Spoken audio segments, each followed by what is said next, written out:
ప్రాంతాన్ని అభివృద్ధి చేయాలనేటువంటి ఉద్దేశంతో మన చంద్రబాబు నాయుడు గారు స్వచ్ఛాంధ్ర స్వర్ణాంధ్ర అనే కార్యక్రమాన్ని మనకి తెచ్చినారనమాట.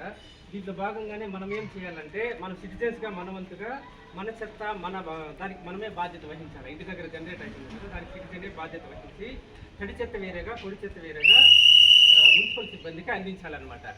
ఇప్పుడు మనకు ఇంకొక వెహికల్ కూడా వచ్చింది, స్వచ్ఛరథం అనే వెహికల్ వస్తుంది. ఇట్లాంటి పొడి చెత్త అంతా కూడా సపరేట్గా దీంట్లో వచ్చి తడి చెత్త కలవకుండా పొడి చెత్త రీసైకిల్ అయ్యేవన్నీ సపరేట్గా పెట్టి ఒక నెలలో ఒకసారి వస్తుందన్నమాట. ఆ వెహికల్కి మనం అందించినామంటే ఇట్లాంటివన్నీ కూడా రీసైకిల్ అవుతాయి. ఇట్లవన్నీ కూడా రీసైకిల్ అవుతుంది.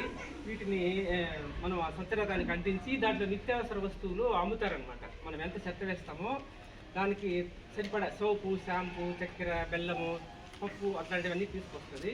ఇది ఒక అర్ధ కేజీ ఉంది అనుకో, దీనికి ఎంత ఒక వాల్యూ ఉంది, 10 రూపాయలు 5 రూపాయలు. దానికి సరిపడా షాంపూ, సోపు, చక్కెర, ఉప్పు ఏదో ఒకటి మనం తీసుకోవచ్చు అనమాట. ఇది రీసైకిల్ వెళ్ళిపోతుంది. పర్యావరణానికి కూడా చాలా శుభ్రంగా ఉంటుంది. ఇది ఎట పడితే అట వేసేసినాం అనుకోండి, ఇది కాలువల్లో ఆడపోయి మనకి డ్రైనేజ్ సమస్య వస్తుంది. ఇంకొకటి ఏమంటే ప్లాస్టిక్ అనేది రీసైకిల్ భూమిలో డీకంపోజ్ అవ్వడం చాలా టైం పడుతుంది. దీనిపై వాన చినుకులు పడినా ఇది నీళ్లు లోపల భూమిలో వచ్చి రానియదు. ప్లాస్టిక్ అనేది చాలా అనర్థాలకు దారితీస్తుంది. ప్లాస్టిక్ అనేది వాడకూడదు. సింగిల్ యూజ్ ప్లాస్టిక్ అనేది బ్యాన్ అయిపోయింది.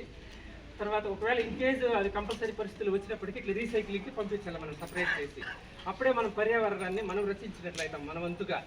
ఇంకోటి తడి చెత్త ఇచ్చినామంటే తడి చెత్త అంతా కూడా మనకి కంపోస్ట్ యార్డ్కి పంపించి అక్కడ విండ్రో పద్ధతిలో మనకి ఎరువు చేస్తారనమాట. అది రైతులకు అందిస్తారు.